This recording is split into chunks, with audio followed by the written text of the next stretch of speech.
acknowledge Holocaust Remembrance Day and talk about the commitment for never again, I can't help but think about what's happening in Minneapolis, what's happening in Chicago, what's happening in other cities across our country.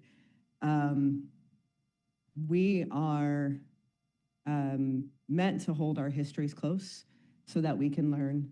I have a tattoo on my arm that you can't see because I'm very respectable during city council meetings, of course. And it's a Sankofa, which is a West African symbol. It comes in a couple forms, and it largely encourages us to return and get it. So it's a symbol of a bird. It's reaching back over its back.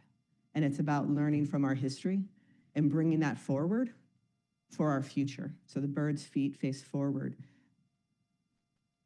Holocaust Remembrance Day and the visits that I've gone and all the efforts for lifting up the stories of the survivors and of the people who didn't survive, I think are core to the American experience that I have as well, because as a Black American, we're always looking to our past to center ourselves in the fights that we also still face. And right now in our country, as we think about the extremes of ethnic cleansing, anti-Semitism, anti-Blackness, xenophobia, we're seeing that carried out from the halls of our highest office. We have a president in this land that is demonizing people that don't look like him. We've seen that before. We've got armed troops without the authorization of Congress acting on American soil, breaking down doors of homes and stealing people out of their houses. I've heard these stories before. They've happened here, especially to Black Americans. They've happened to Jewish people around the world. They're happening now. And so I appreciate this Remembrance Day and also that lesson of never again, and about us taking action, and encourage all of us in this moment, in this body, in this audience, to be aware, to do your homework, to pay attention to what's happening, because it's happening now, and it is upon all of us to take action. We have our history, we know the lessons, and right now, we have ethnic cleansing, xenophobia, anti-Blackness, anti-poverty happening and being carried out by our government. They are acting against us, they are stealing our people, they are kidnapping them, and they are trampling our rights. And what's next? From the stories that I've heard of survivors like Ms. Aronson, we know what's next, and it's ugly, and we don't want it to happen ever again. So, Mr. President, thank you for allowing me to speak, and to my colleagues, pay attention, heed what's happening, and let's work together to protect Chicagoans and to take action for our country. Thank you. Are there any other alders that wish to speak to this? The chair recognizes Alderman Lopez. Thank you, Mr. President, and good morning, members of the City Council. Good morning to all of our guests and to whom we're going to hear from shortly. I rise in support of this resolution and in support of our Jewish community. As St. John Paul would call them, our beloved brothers and sisters. We oftentimes hear the saying that we can never allow the Holocaust to happen again. And as we have seen unfold, October 7th happened again. Bondi Beach happened again. And even in discussions here in our own city, with our own Commission on Human Relations, which held hearings in this body, in this room, discussing, as our colleague from the 50th Ward said, the 58% increase in Jewish hate crimes in the city of Chicago in the year alone, last year alone. We continue to have issues with calling out the origins, the inklings and the initial acts of Jewish hatred in our own city. We allow public spaces to become breeding grounds of hatred.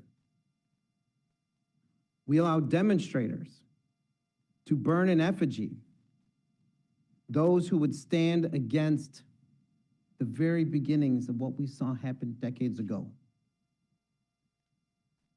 We continuously ask those of us that care, how is it something so horrible can happen in modern times? And yet we're living it every single day. It's easy to fall back on generational tropes that victimize one group, point the finger, play stereotypes. But it's much harder for us to educate our own families, our own communities, to stand up and say, this is wrong. To remind people that our faiths that we claim to care so much about says this is wrong.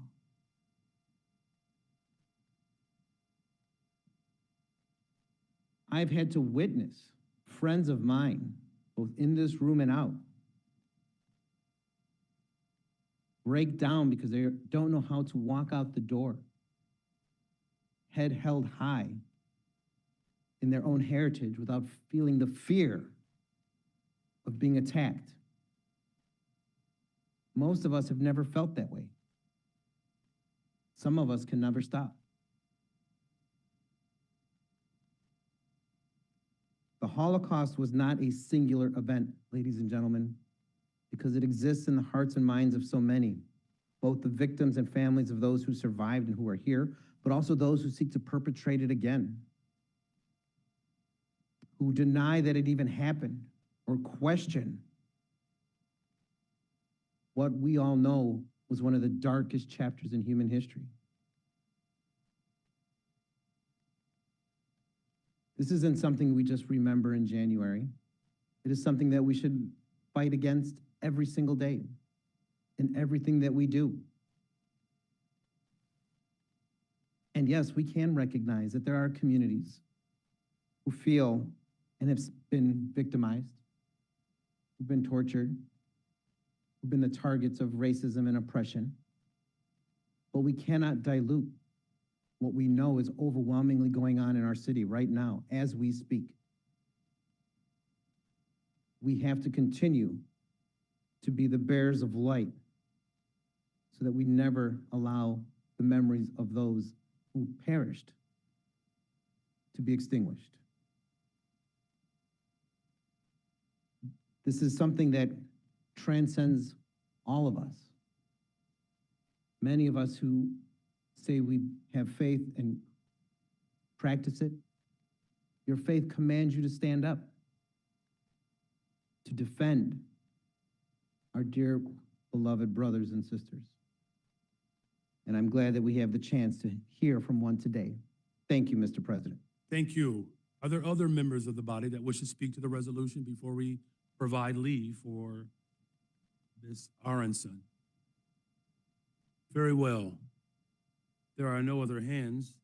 And let me just again thank Alderwoman Silverstein, all of the guests that are with us today, Yvonne Aronson, Bernard Cherkasova, Allison Satire, Andy Lowenthal, Amanda Friedemann, Ariz Segit, Jane Sharney, Eric Sedler, Daniel Goldwyn, David Golder, Natalie Glick.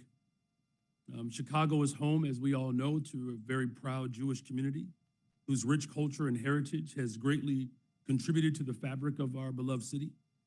The Jewish community has deep, profound impact on our entire city. The Jewish community, of course, deeply affected and harmed and brutalized by the Holocaust, with many residents being direct descendants of Holocaust survivors, victims, or refugees.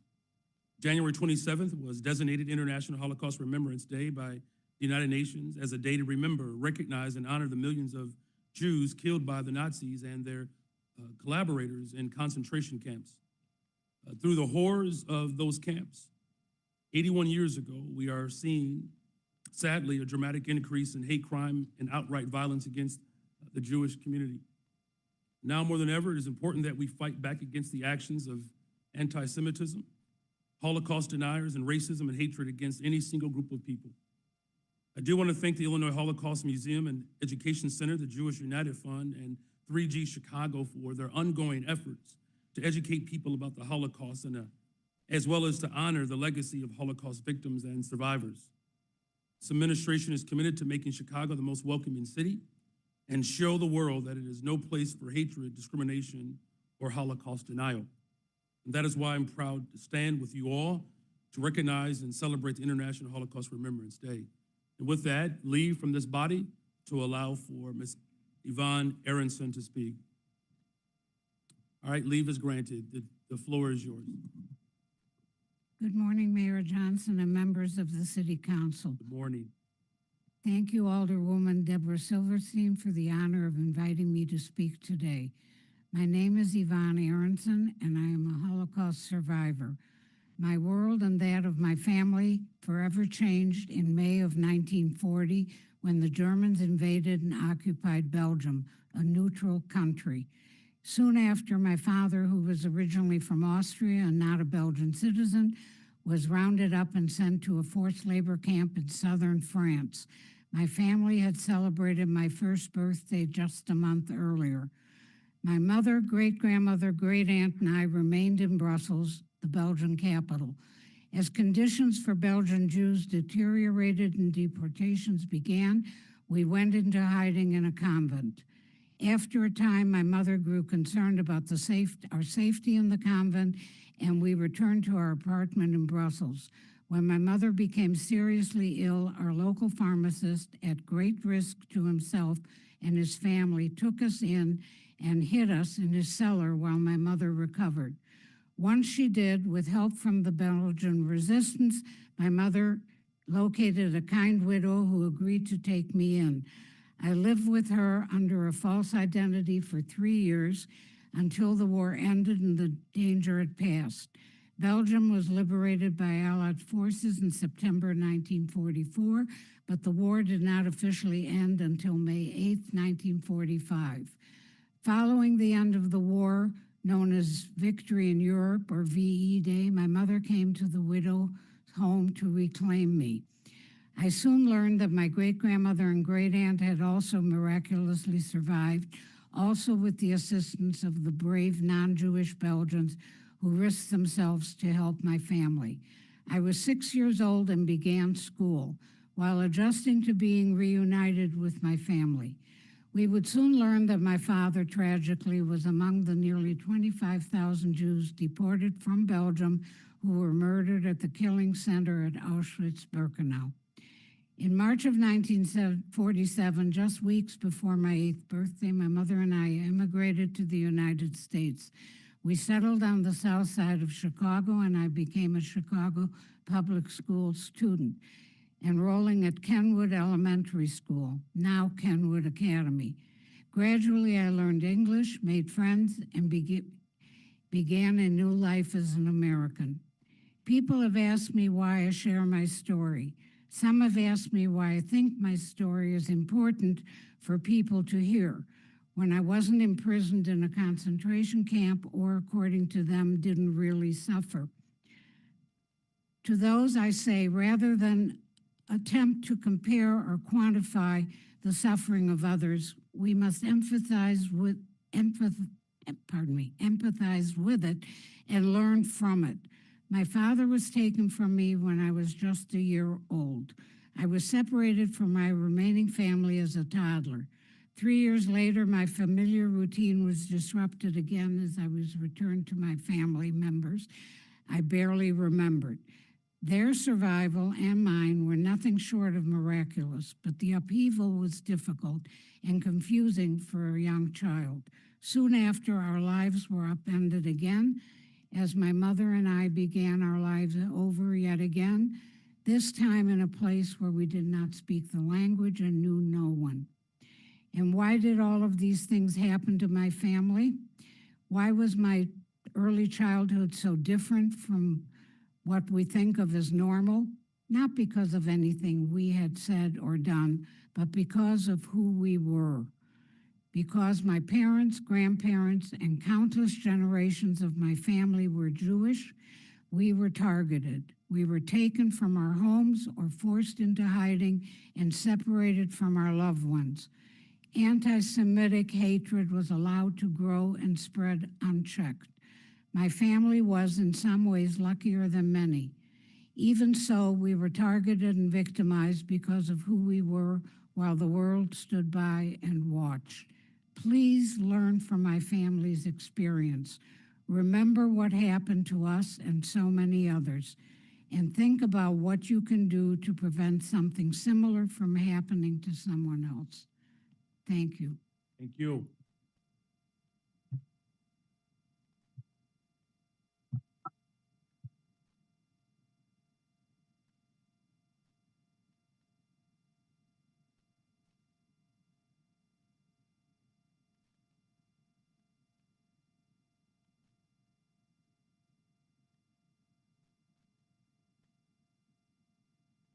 Alderman Mitchell, can I get a motion for the passage of this resolution? Mr. President, I move passage of this resolution unanimous. Hearing no objections, so ordered. Thank you all again for being with us today. Thank you. Alderman Mitchell, the motion to return to the regular order of business. Mr. President, I move that we return to the regular. Hearing no objections, so ordered. Communications. Well, the City Council of the City of Chicago. Ladies and gentlemen, at the request of the Comptroller, I transmit here with an ordinance approving the 2026 municipal depositories. Your favorable consideration of this ordinance will be appreciated. Very truly yours, Brandon Johnson, Mayor, for the Committee on Finance. Ladies and gentlemen, at the request of the Comptroller, I transmit here with an ordinance amending the municipal code regarding the publication requirements for rules proposed by the Department of Finance. Your favorable consideration of this ordinance will be appreciated. Very truly yours, Brandon Johnson, Mayor, for the Committee on Finance. Ladies and gentlemen, at the request of the Commissioner of Planning and Development, I transmit here with an ordinance authorizing the execution of an amended redevelopment agreement with BR Congress Owner LLC and Congress Theater LLC. Your favorable consideration of this ordinance will be appreciated. Very truly yours, Brandon Johnson, Mayor, for the Committee on Finance. Ladies and gentlemen, at the request of Commissioner of Planning and Development, I transmit here with an ordinance authorizing the execution of agreements and instruments necessary for implementation of Section 108 Housing and Urban Development Loan for the Congress Theater project. Your favorable consideration of this ordinance will be appreciated. Very truly yours, Brandon Johnson, Mayor, for the Committee on Finance.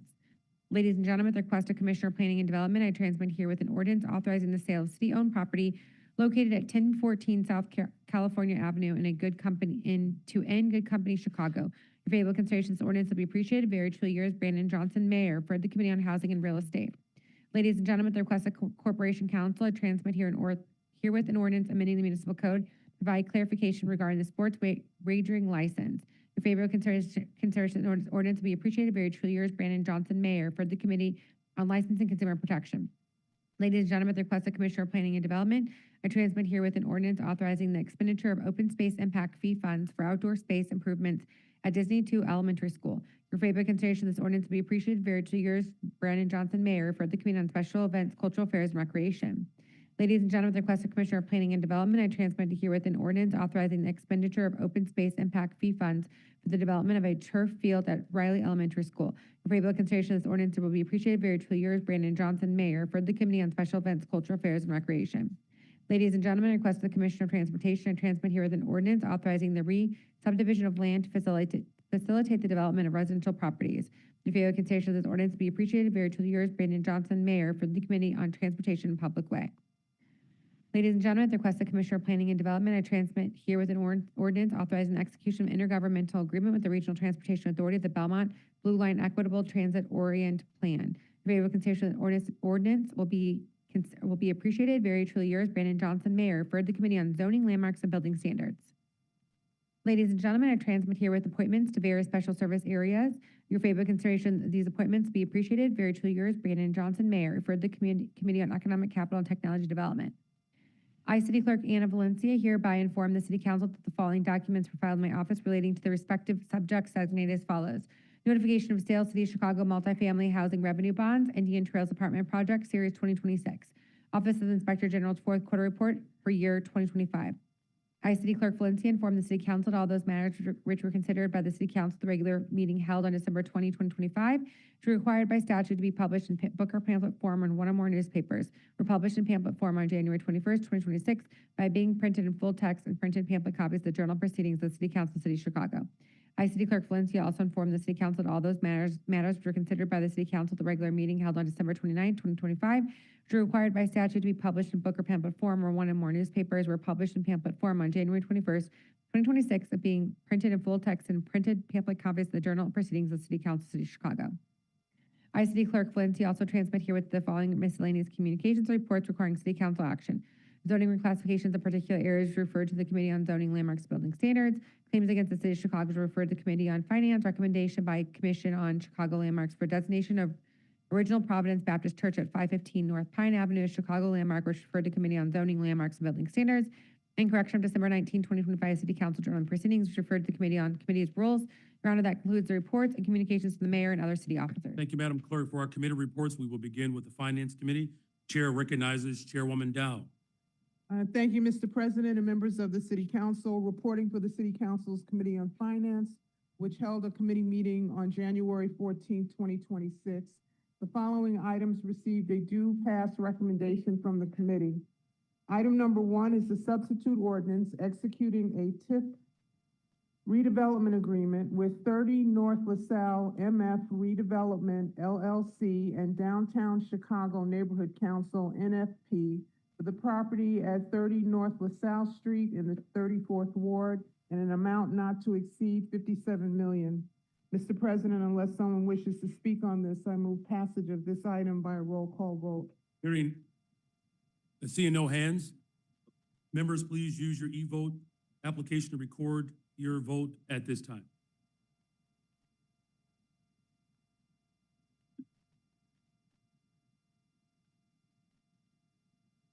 The voting is now open. The voting is now open. Please use your e-device. The voting is now open.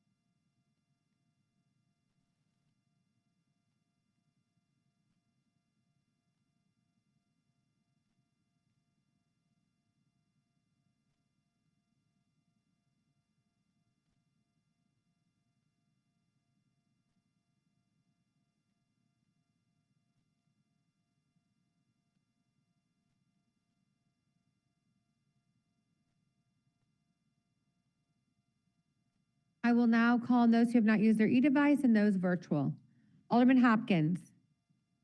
Hopkins is a yes. Alderman Hall. Not present. Alderwoman Ramirez. Yes. Ramirez is a yes. Alderwoman Coleman. Yes. Coleman is a yes. Alderman Moore. Not present in chambers. Alderman Rodriguez. Rodriguez is a yes. Alderwoman Tabarez. Yes. Tabarez is a yes.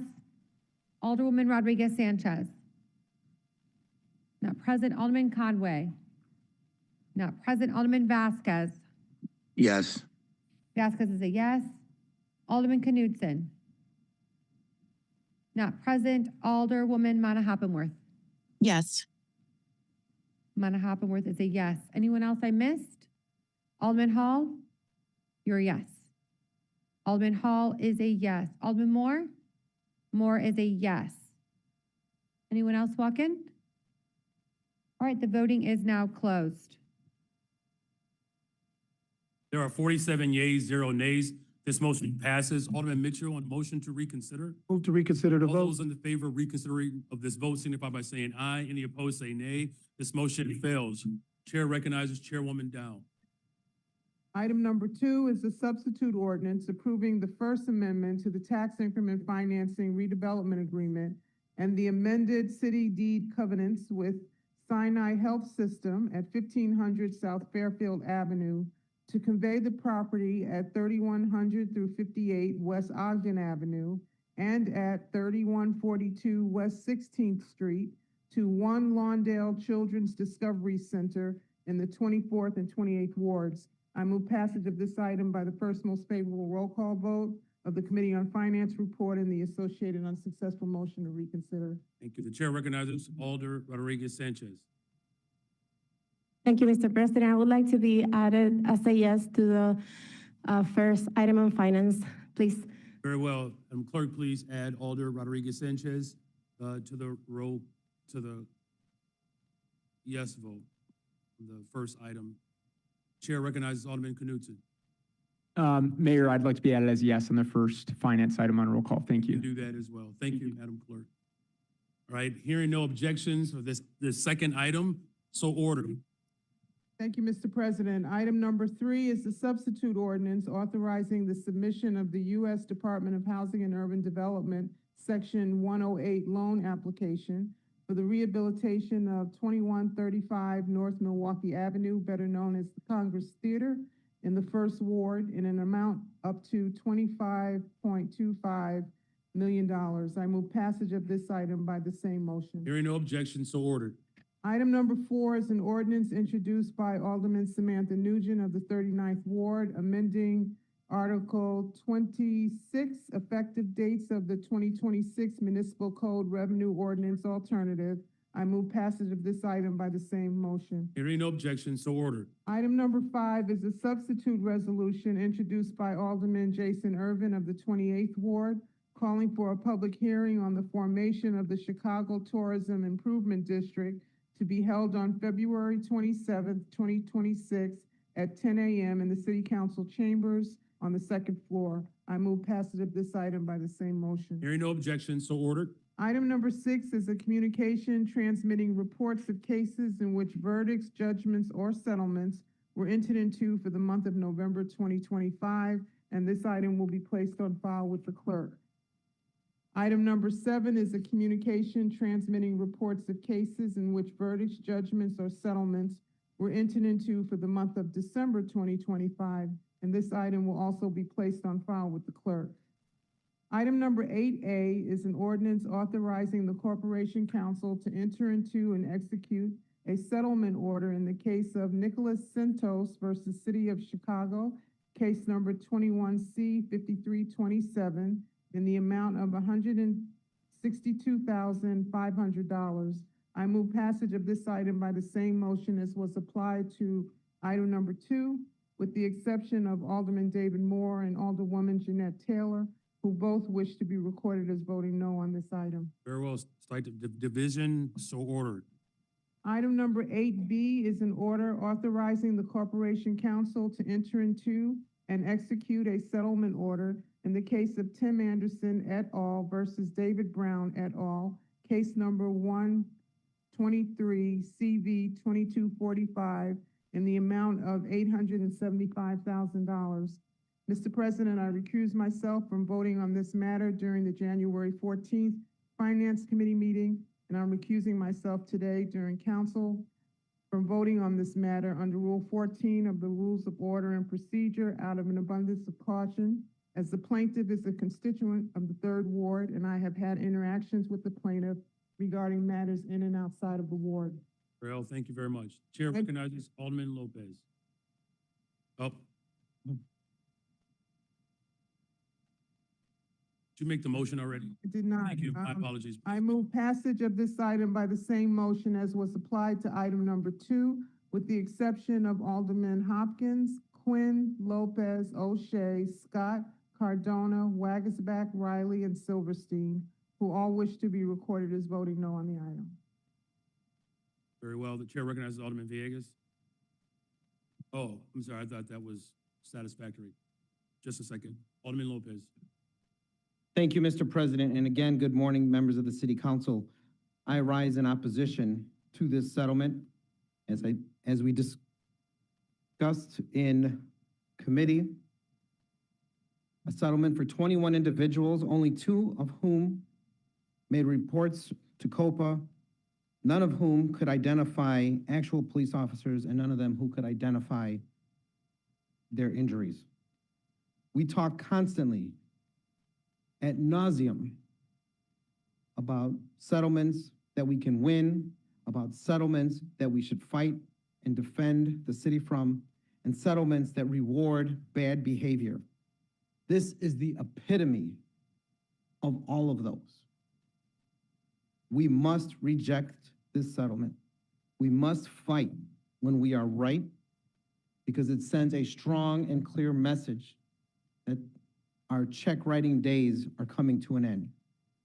And for that, Mr. President, I'd encourage all of my colleagues to vote against it and ask for a roll call vote on this settlement. Chair recognizes Alderman Politano. Thank you, Mr. President.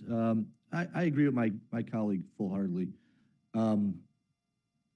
For years now, 11 years in my short term, I feel like we come down here and we look at these cases, and a lot of times it's looked at the amount that is requested and how much it's going to hurt the city in the long run if it's prosecuted. And a lot of us come down here and say, well, let's take a look at some of these cases from a broader view and see if we actually can put our legal teams to work and try some of them instead of just settling it. Because the settlement, in some cases, is a payout to people in here, but in other cases, it's an assumption of guilt to a department without even having their day in court. So to make this as short as possible, I think we should start looking at some of these cases and finding a way to put our legal team to work.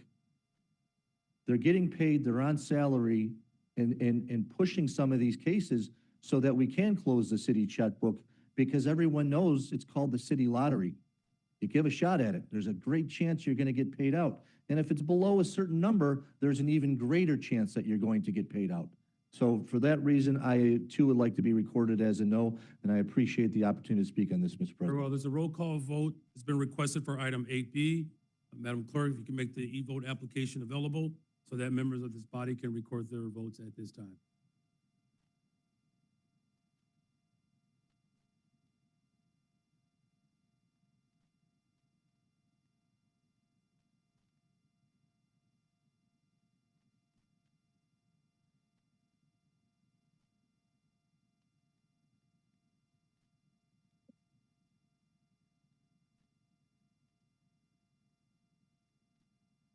The voting is now open. The voting is now open. Please use your e-device. The voting is now open.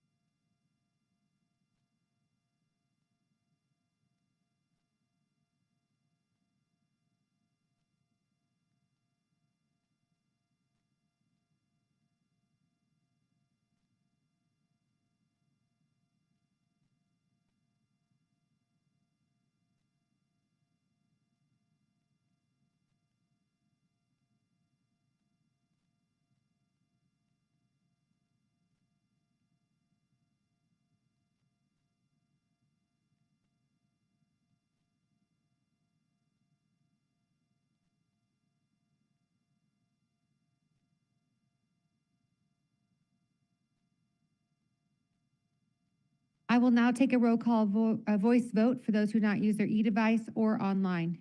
Alderman La Spada. Not present. Alderman Hopkins.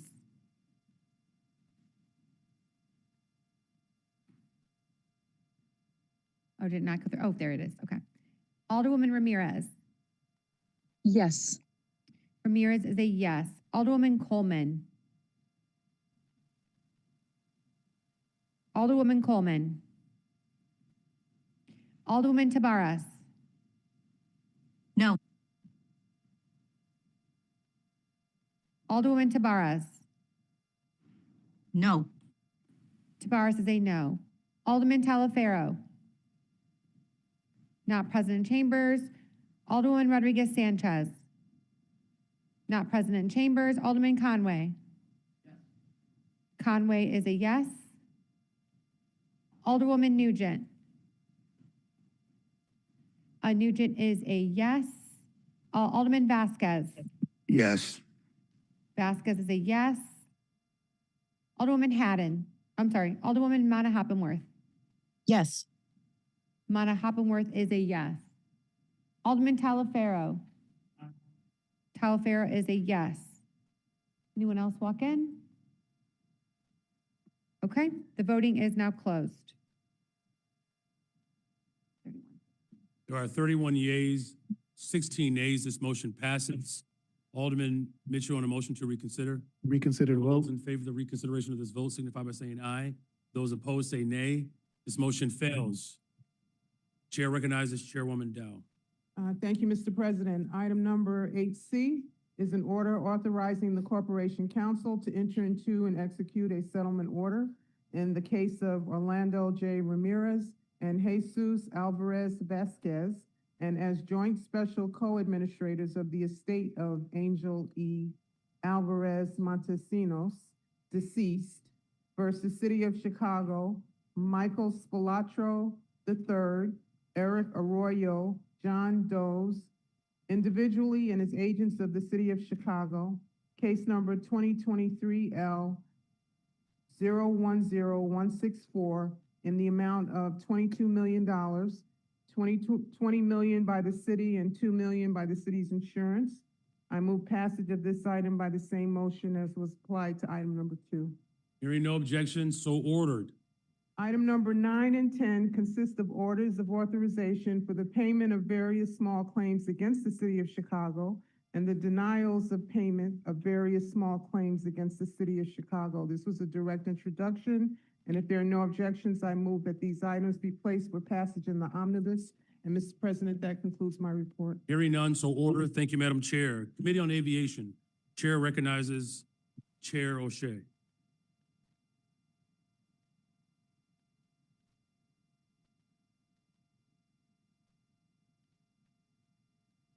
Mr. President, members of the City Council, reporting of your Committee on Aviation, which held a meeting on Tuesday, January 20th, 2026.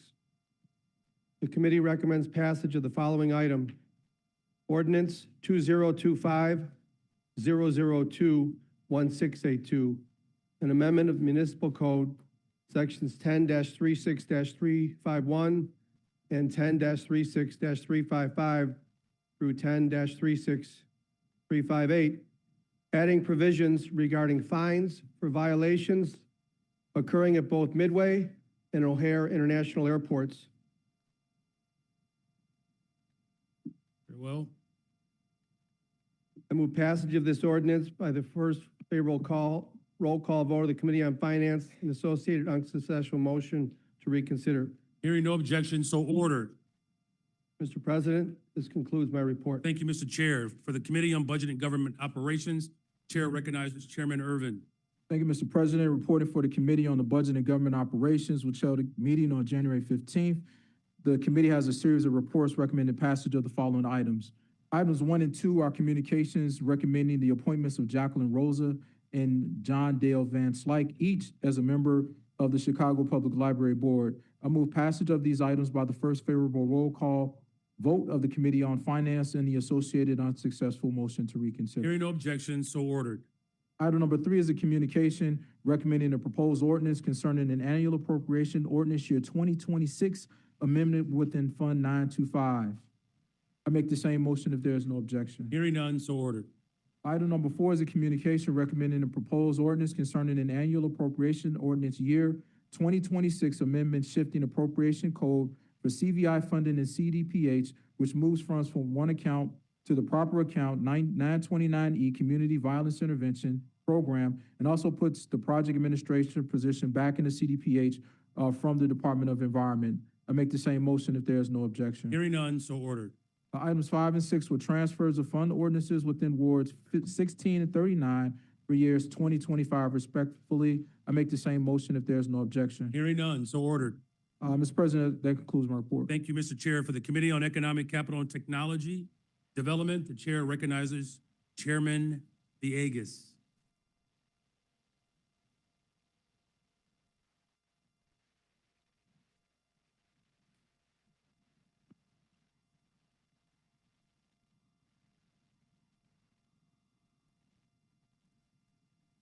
Good afternoon, Mr. President, members of the City Council. Reporting for the Committee on Economic, Capital, and Technology Development, which met on Tuesday, January 31st.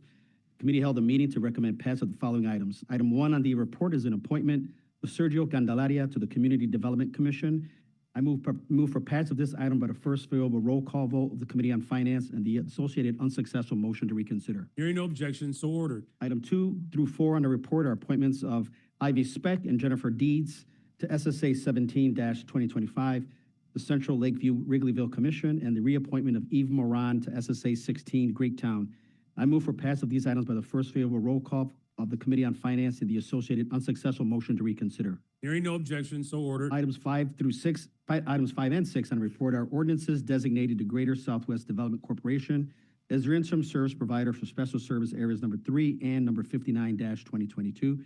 I move for passage of these items by the first favorable roll call of the Committee on Finance and the associated unsuccessful motion to reconsider. Hearing no objection, so ordered. Items 7 and 8 on the report are ordinances to approve Class 6B property tax incentives for properties located at 10459 South Muskegon Avenue and 1532 West Fulton Street. I move for passage of these items by the first favorable roll call of the Committee on Finance and the associated unsuccessful motion to reconsider. Hearing no objection, so ordered. Thank you, Mr. President. That concludes my report. Thank you, Mr. Chair. For the Committee on Education and Child Development, the Chair recognizes Chairwoman Taylor. Thank you, Mr. President and members of the City Council. I'm here reporting on your Committee of Education and Child Development, which held a meeting on Tuesday, January 13, 2026. The committee had one item to report.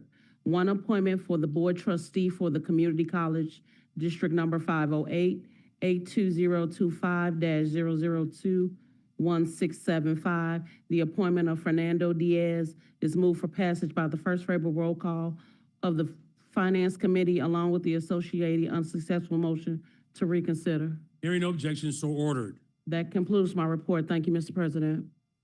Thank you. Thank you, Madam Chair. For the Committee on Housing and Real Estate, the Chair recognizes Chair Sixto Lopez. Thank you, Mr. President. Members of the City Council, reporting for your Committee on Housing and Real Estate, which held a meeting on January 14th, 2026.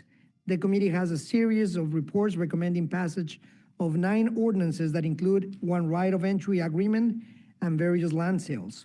Item number 1 is from the Department of Fleet and Facility Management, Ordinance 2025-002518, Second Amendment to right of entry agreement with Columbia Yacht Club for renewed access to city-owned parking lot located under northbound lanes of South DuSable Lakes Shore Drive, north of East Randolph in the 42nd Ward.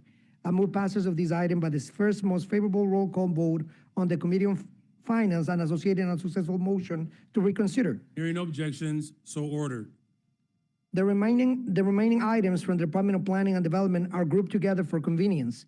Item 2 through 6 are for the sale of city-owned property through DPD's Missing Middle Infill Housing Program in the 6th, 7th, and 21st wards. The ordinances are Ordinance 2025-0021685, 0021687, 0021689, 0020977, and 0021688. I move passage of these 5 items by the same motion. Hearing no objections, so ordered. Item 7, Ordinance 2025-0021684, sale of city-owned property at 6421 South Lawrence Avenue through the Chike Block Builder Open Space Land Sale Program to Blacksing Green, Big NFP. This land sale will facilitate the creation of the Teal Mobile House Museum Garden in the 20th Ward and will add to the Teal Mobile House Museum adjacent to the open space land. I defer to Chairwoman Taylor to say a few words, and then I move passage of this item by the same motion. Very well, thank you, Mr. Chair. The Chair recognizes Alderwoman Taylor. Thank you, Mr. President. Too often we forget about this history's past. And Emmett Till was a young man who actually lived in Woodlawn. And it's important that we honor his legacy.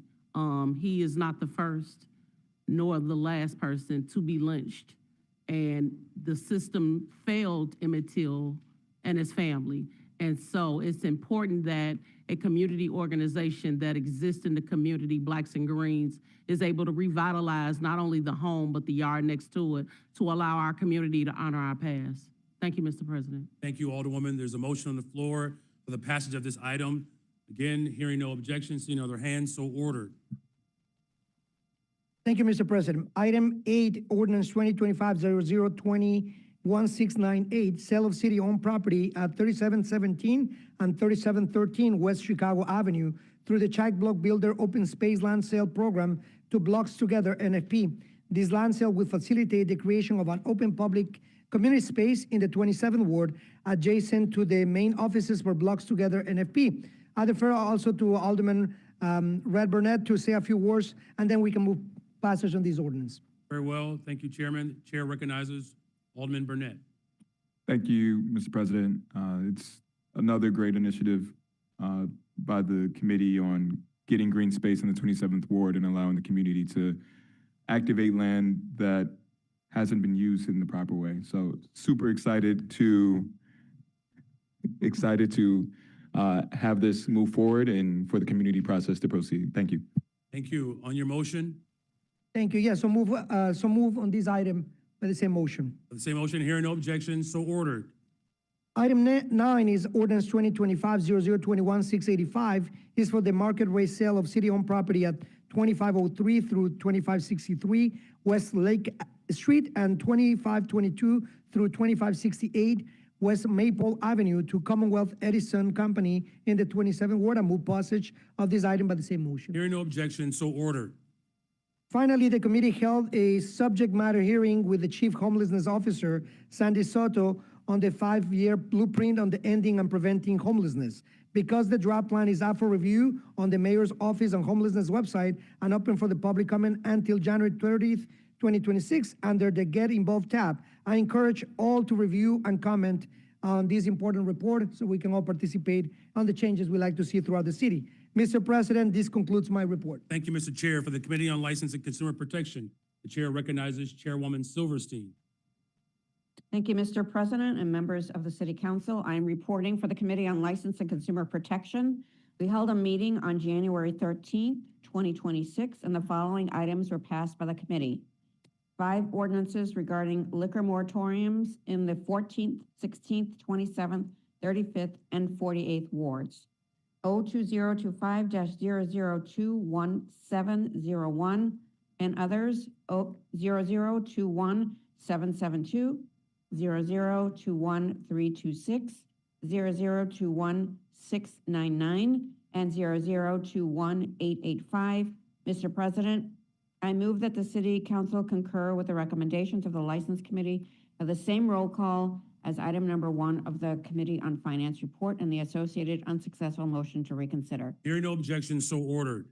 Mr. President, that concludes my report. Thank you, Madam Chair. For the Committee on Pedestrian and Traffic Safety, the Chair recognizes Chair LaSpada. Thank you, Mr. President. Reporting for your Committee on Pedestrian and Traffic Safety, for which a meeting was held on Wednesday, January 14th, 2026. Before the committee, there were 340 routine traffic items, all of which passed. If there are no objections, I move passage of these 340 routine traffic items by the first most favorable roll call from the Committee on Finance and the associated unsuccessful motion to reconsider the vote. Hearing none, so ordered. That concludes my report. Thank you. For the Committee on Public Safety, Chair recognizes Chairman Hopkins. Thank you, Mr. President. Reporting for your Committee on Public Safety, which held meetings on Wednesday, January 7th and Tuesday, January 20th of 2026. Committee recommends passage of the following items. Item 1, approval of the November Rule 45 report.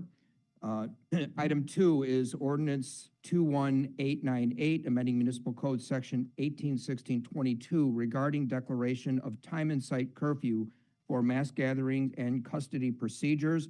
We have a substitute for that matter, which is before you now. I would move to accept the substitute at this time, following which we'll provide an explanation. Very well. There's a motion on the floor to accept the substitute to the second item. It's been moved. All those in favor signify by saying aye. Aye. Any opposed, say nay. This motion passes. Chair recognizes Chairman Hopkins. Thank you, Mr. President. The first change that you will note is in the title. All the appropriate sections remain the same, but the title has been changed from a time and site curfew for mass gatherings to a declaration of disruptive youth gatherings. That's significant because the problem with the time and site gatherings is endemic in the name, time and site. The weakness of that proposal is simply this. If you declare in advance a curfew that applies to a specific time and a specific site, and the teen trend decides, as teens often do, to change the time or move the site, the entire curfew application is voided at that moment. I'll give you a specific example which actually happened a couple of summers ago in Alderman Robinson's ward. There was a teen trend that was advertised for 31st Street Beach. The teens got there and for whatever reason decided later to go to 35th Street. If you had a curfew that was a time and site application for 31st Street Beach, it would be null and void and could not be used by the police for its intended purpose at that new location. Obviously, the same thing would apply if the teen trend is advertised at 6 p.m. and everybody's late and it doesn't start till 8 p.m. You have a different time than what was announced in the time and site curfew. It would be unable to be used. This new ordinance avoids that entirely, and it does so in a way that I would argue is better than the original proposal because it avoids any constitutional questions that were raised under the original curfew ordinance by utilizing authority that the police currently have. The Chicago police currently have the full authority to issue disbursement orders for illegal gatherings or for gatherings that become disruptive or start to break out into chaos and violence. They don't need to have that authority given to them by this ordinance because they already have it. There's no question about that, and there's no constitutional issues about that. What this new ordinance does is allows that tool to be applied to specific teen gatherings and to disperse those teen gatherings with two methods. The first method was successfully employed on New Year's Eve to communicate the fact that we are aware of a planned teen gathering and will not allow it to occur for all the reasons laid out in the curfew ordinance because of the potential for violence, which we've seen. A life was lost just last month because of the potential for criminal activity and chaos and disruption. If we have reason to believe that, the superintendent can then declare that we will enforce the existing laws for dispersing large gatherings. The second piece of that is if the large gathering occurs anyway, the superintendent and his designated officers, using the rank of sergeant and higher, can order a dispersal of that crowd, and anyone who fails to comply with that order can be taken into custody. If they are minors, they will be taken into custody similar to curfew custody, exactly the same way we do it now. They'll be brought down to the station and released to a parent or guardian. No arrest, no mugshots, no fingerprints, no booking. Exactly the same way that it functions now. This is a vastly superior tool to the one that was initially proffered. It avoids the constitutional questions, and it gives the Chicago police maximum flexibility to respond to events as they occur and to not be locked in to enforcing dispersal orders at only a specific time and only a specific place. I would move approval of the substitute at this time, and if no one wishes to speak, but I see someone does. Okay, the chair recognizes Alderman O'Shea. Thank you, Mr. President. I'm uncomfortable with what's being put before us here on the fly. What I just heard sounds like we're opening up the city of Chicago for more litigation. If we've got a situation downtown like we did a few weeks ago, where a child went to the morgue instead of going home, what does this do to prevent that from happening? It would appear to me what I'm reading is that this is just something to placate. What does this do that gives the Chicago Police Department a tool to help them prevent another kid from getting shot and killed in a gang conflict downtown Chicago? The superintendent's dispersal order? That sounds to me like, go to the corner, young man, for the rest of class today. I'm uncomfortable with it. Is anybody else uncomfortable with this? What we clearly have is a very serious public safety crisis downtown repeatedly.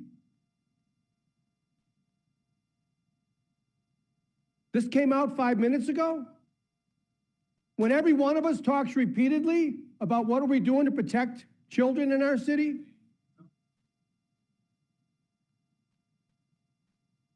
I'm not comfortable with this.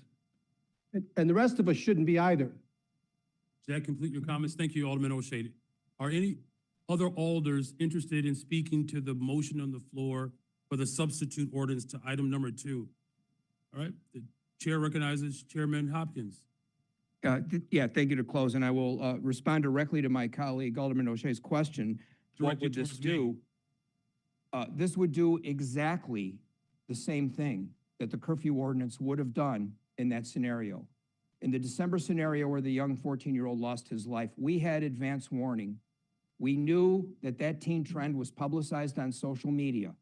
Under the curfew ordinance that was substituted for, we could have in advance declared with a 12-hour advance notice that Chicago police would be on scene attempting to prevent that event prospectively and proactively. This dispersal ordinance does the exact same thing, no difference. The second piece is if the violations occur, if you declare a curfew starting at 8 p.m. and at 8:01 p.m. the crowd is still there, the police are allowed to move into that crowd and begin making curfew apprehensions, not arrests. Again, that's an important point to make for the youth advocates here. But curfew apprehensions, it's for their own safety. If 14-year-old Amani Floyd had been taken into protective custody, he would be alive today. Unfortunately, we did not have that tool. This tool would function exactly the same. A dispersal order for a targeted group of youth would be for their own protection as much as for the protection of society at large.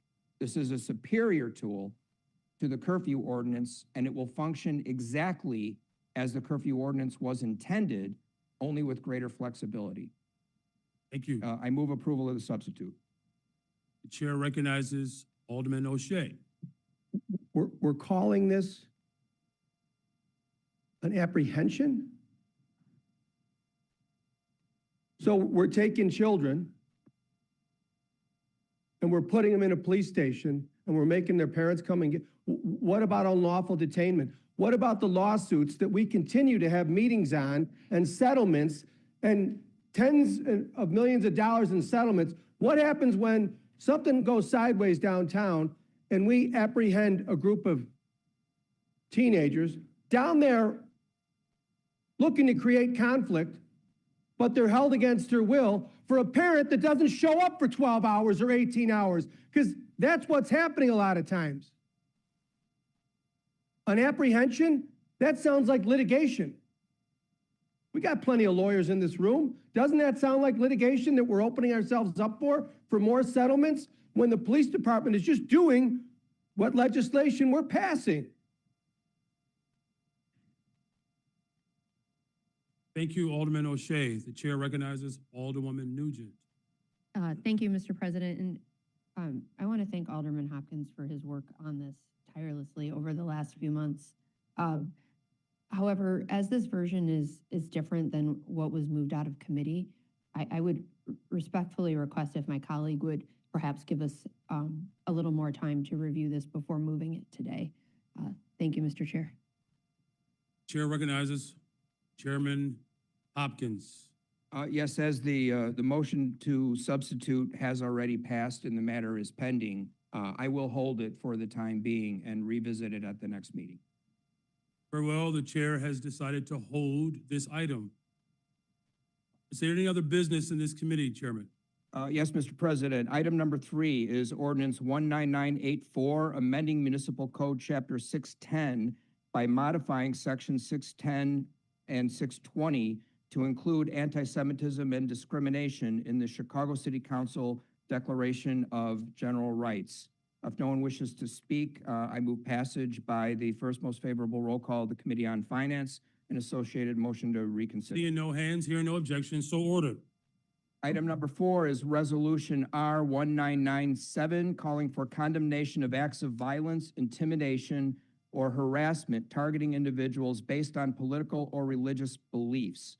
If no one wishes to speak, I move passage of this resolution by the first most favorable roll call of the Committee on Finance and associated unsuccessful motion to reconsider.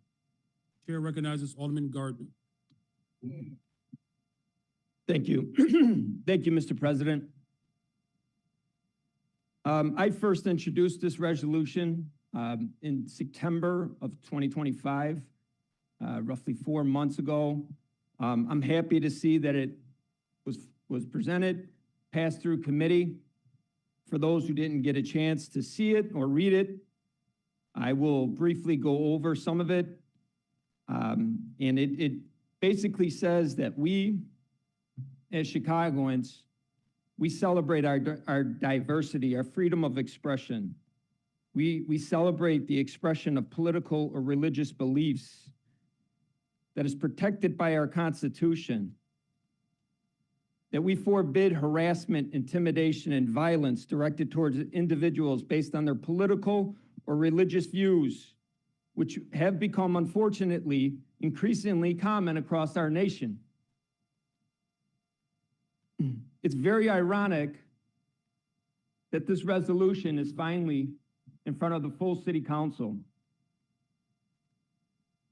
In this resolution, I talked about how important it is, the urgent need to reaffirm that this agreement must never escalate into harm, that condemning such violence is not an endorsement of any particular viewpoint, but rather a defense of the right of all people, regardless of ideology or creed, to live and speak freely without fear of harm. We condemn the assassinations of Republican and conservative influencer Charlie Kirk and Democrat and former Minnesota House Speaker Melissa Hortman, as well as all acts of violence, intimidation, or harassment targeting individuals on the basis of their political or religious beliefs. That is upholding our constitutional rights of free speech, peaceful assembly, and religious liberty for all Chicagoans. This resolution does not limit your First Amendment right. It uplifts it, which includes the right to worship whichever God you so choose without fear of harassment and intimidation. Ladies and gentlemen, colleagues, what we witnessed on Sunday in Minnesota was a total disgrace at City's Church. And it was a violation of one's rights as Americans, as Christians, or any other religion you so choose to follow. We can agree or disagree on the immigration problem in this country, but what we cannot and will not tolerate are people trespassing in the houses of worship and berating worshipers, including women, children, elderly. In the reasoning, the pastor has something to do with ICE. That was the reasoning. But instead of organizing a protest on any of the other 6 days of the week, we decided to do it on the day that they worship, during the hour that they are worshiping. And we don't wait outside the building, we go inside the building and be as disrespectful as possible and get in the faces of these people as they're worshiping their God. One of these renegades goes by the name of DeWolk Farmer, William Kelly, felt it upon himself to call these God-fearing churchgoers white supremacists. Even Don Lemon got into the act. And then doubled down on his lawless act by stating he was being singled out because of his race and sexuality. The ironic part about all this, many of these worshipers actually helping these migrants or immigrants or people who are here illegally. In Proverbs 28 states, "Those who forsake instruction praise the wicked, but those who heed it resist them. Evildoers do not understand what is right, but those who seek the Lord understand it fully. Anyone who truly believes in a higher power knows that what those agitators did was wrong. It was evil. I ask you to join me in condemning that type of harassment, regardless of your political stance. And as leaders within this city, take a stand. Take a stand against these type of acts. It's okay to come out and talk about it, even if your political party says, don't talk about it. And if you stand against these acts of violence and harassment, please join me. Please join me as a co-sponsor. Don't be afraid. Be as bold as a lion. Yeah. Come out and talk about this and say, that's wrong what they're doing. That's evil what they're doing. You come in and you get in the faces of women, you get in the faces of children, and you think somehow you're fighting for justice? You're not. You're not. It's wrong. I ask you to join me in condemning this behavior. Thank you. Thank you. The chair recognizes Alderman LaSpada.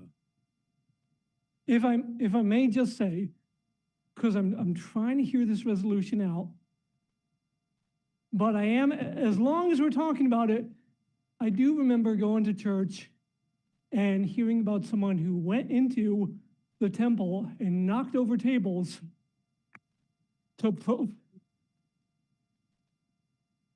protest the invasion of capitalism and the corruption of that temple. I remember hearing that story. I hear it frequently. And I do know that there are churchgoers who are also white supremacists. And so I just want to acknowledge the truth that exists and the haziness in all of this. I cannot listen and ignore the cognitive dissonance that I'm experiencing hearing these points. Thank you, Mr. President. Thank you. The chair recognizes Alderman Hopkins on your motion again for the passage of item number. Apologies. The chair recognizes Alderwoman Haddon. Thank you, Mr. President. I apologize. I will pose this question to you.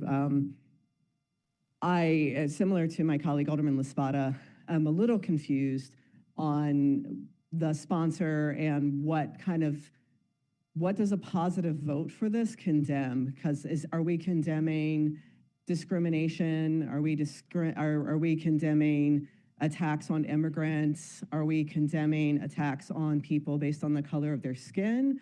Or are we condemning First Amendment speech for people speaking out against white supremacy? So I know in committee, I supported this because I thought that it read for what it was on its face, but in hearing the chief sponsor clarify and speak on his convictions, it sounds like a vote for this is a vote for condemning people standing up against fascism in their city while their neighbors are being pulled out of the street, or fighting against ICE officers who have been repeatedly violating First Amendment rights and due process, which is what we've seen upheld in the courts. So maybe some clarification from the sponsor, if the chair would allow, would help me to determine whether this is a resolution that reads on its face, or if the sponsor is imbuing some additional context to this that maybe is not in alignment with what I know the constituents of the 49th Ward are fighting for. Very well. Just a moment. The chair recognizes Alderman Lopez. Thank you, Mr. President, and now good afternoon, members of the City Council. I rise in support of the resolution written and presented and passed out of committee because, as the resolution states clearly,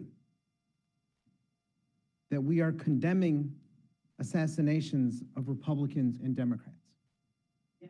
We've seen lawmakers gunned down in their homes with their spouses.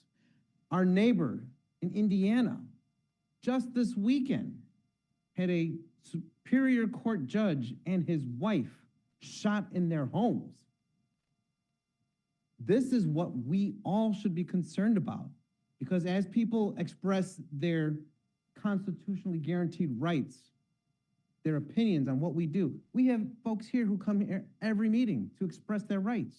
That is an enshrined doctrine in our Constitution that is worth absolutely defending, which this resolution specifically mentioned.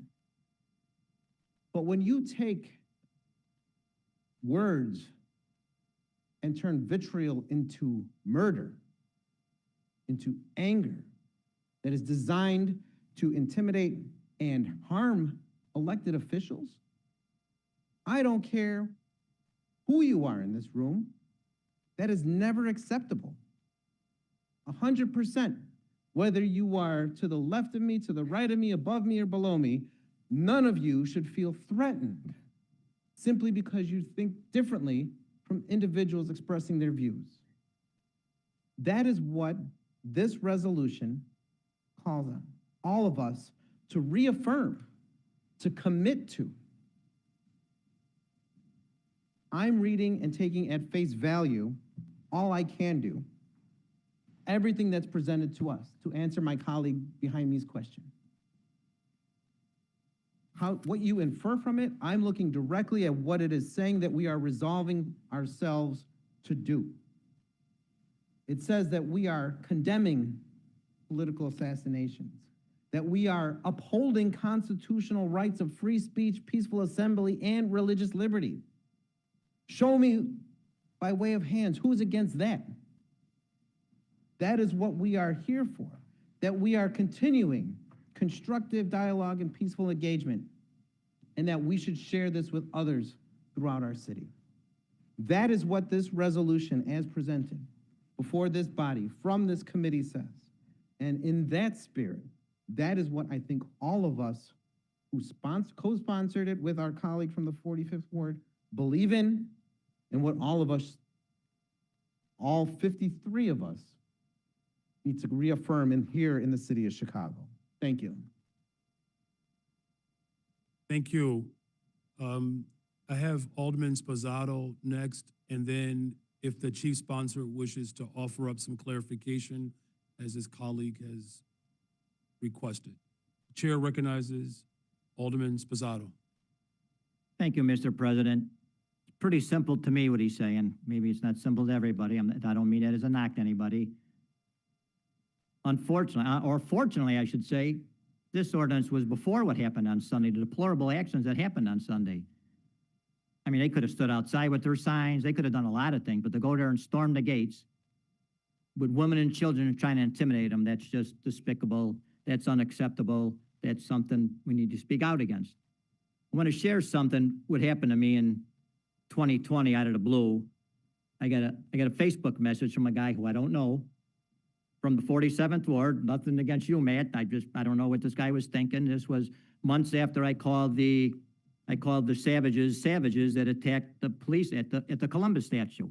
And he out of the blue sends me this text. It says, "I think we know who the savage is, you deplorable shitbag." And I respond to him back, "Thanks, Timmy." His name was Tim Jipping. "Thanks, Timmy," parentheses, keyboard warrior. What would you refer savages to that try to kill or maim police officers? He responds back to me, "Go F yourself. The pigs are savages and shitheads. Who's the keyboard warrior now? Let's go. I have guns." Okay, I didn't know what to do. So I reach out to the police. They have a department, a cyber department. They took this pretty serious. They got a hold of the guy. Of course, the guy was dying and everything. He don't have guns. He didn't mean anything, blah, blah, blah. What do you want to do? They wanted to arrest him. I let him go. I said, if he apologizes, we just happen to have one common friend on Facebook, and he was from a local union. I said, if your union president and a friend asked me to forgive you, I'll forgive you. They asked me, I forgave him. But this guy doesn't even know me. I mean, I don't know if he was serious. I don't know what kind of a nutcase he is. I don't know anything. This stuff is terrible. And we saw what happened to Hartman, and we saw what happened to Kirk. This stuff is deplorable. I don't understand what this world is thinking nowadays. I understand 100% what Jim is saying. We shouldn't be allowing this stuff. You want to protest? I think everybody here is for First Amendment rights. Go stand outside, do what you want, but intimidate women and children and crash a church service, to me, that's unacceptable. Jim, I'm with you 100%. I know exactly what you're saying. Thank you, Mr. President. Thank you, Alderman. Alderman Gardner.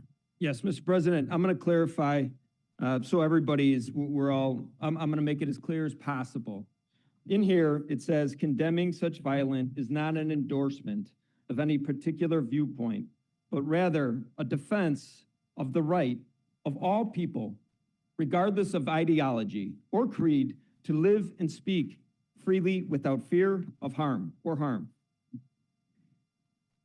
In August 27th of 2025, a man broke into a Catholic church, ironically, in Minneapolis, shot multiple people, killed 2 children, a 10-year-old and an 8-year-old, wounded another 30 children, I believe. And this is the same city. These individuals decided, and again, I want to make this crystal clear, this is not condemning people who want to protest. You have that right as Americans, right? We celebrate that. We see that endlessly. You can protest as much as you want, right? But there should be boundaries on where you're taking your protest, when you're taking your protest. Again, you could have protested on any other day of the week. You had 6 other days to do it on. You had 23 other hours to choose from on that day. But these individuals chose the day to go in while these people were worshiping. Again, I wrote this 4 months ago in September. So I had no idea. This was just after the shooting occurred in Minneapolis where 2 children were killed, another 30 wounded. And these individuals now, just on Sunday, took it upon themselves. They thought it was a good idea. And you could see from the video where they come in and they plan, they strategize in the parking lot. And then they walk in and they storm in. And they start berating these people and calling them all types of names. It again proves the validity of this resolution by we as leaders in the city of Chicago, in this great city, that we should come together, whether Democrat or Republican or independent, black, white, green, Christian, Jew, Muslim, stand against that. A house of worship? I don't care if it's a synagogue, if it's a mosque, if it's a church. You don't go into somebody's home, their house of worship, during their worshiping hour and berate them. If you can't understand that, I don't know how else to explain that to you. Thank you, Alderman Gardner. Right, there's a motion on the floor for the passage of item number 4 by the most favorable roll call vote in the Committee on Finance and the associated unsuccessful motion to reconsider. Hearing no objections, seeing no other hands, so ordered. Chairman Hopkins. Thank you, Mr. President. That concludes the report of the Committee on Public Safety. Very well. Chair recognizes Alderman Conway. I was remiss in saying a little bit tardy, if I could be added to the first most favorable roll call vote on finance. Thank you very much. Very well. Please add Alderman Conway to the most favorable roll call vote in the Finance Committee and the associated unsuccessful motion to reconsider. For the Committee on Transportation and Public Way, the chair recognizes Chairman Mitchell. Mr. President, members of the City Council, reporting for your Committee on Transportation and Public Way, which held a meeting on January 20th, 2026. The following items would pass by the majority of the members present. Pages 2 through 4 included 21 ordinances from miscellaneous items introduced by the local aldermen from wards 1, 2, 10, 16, 22, 25, 28, 29, 39, and 45. Pages 5 includes items ordinance 2024, 002197, a street opening for a property located in the 4th Ward. If there is no objection, I'll move passage of these items by the first most favorable roll call vote of the Committee on Finance and the associated unsuccessful motion to reconsider. Hearing no objection, so ordered. Mr. President, that concludes my report. Thank you very much. That completes our committees. Alderwoman Mitz would like to make a couple of acknowledgements. Can I get a motion to suspend the rules? All those in favor signify by saying aye. Very well, this motion passes. Chair recognizes Alderwoman Mitz. Thank you, Mr. Chairman. I wanted to acknowledge the fact that for the West Siders, Alderman Irvin, Alderman Talaferro, Alderman Scott, and Alderman Burnett, Mr. Mayor, yourself, we lost a jewel on the west side.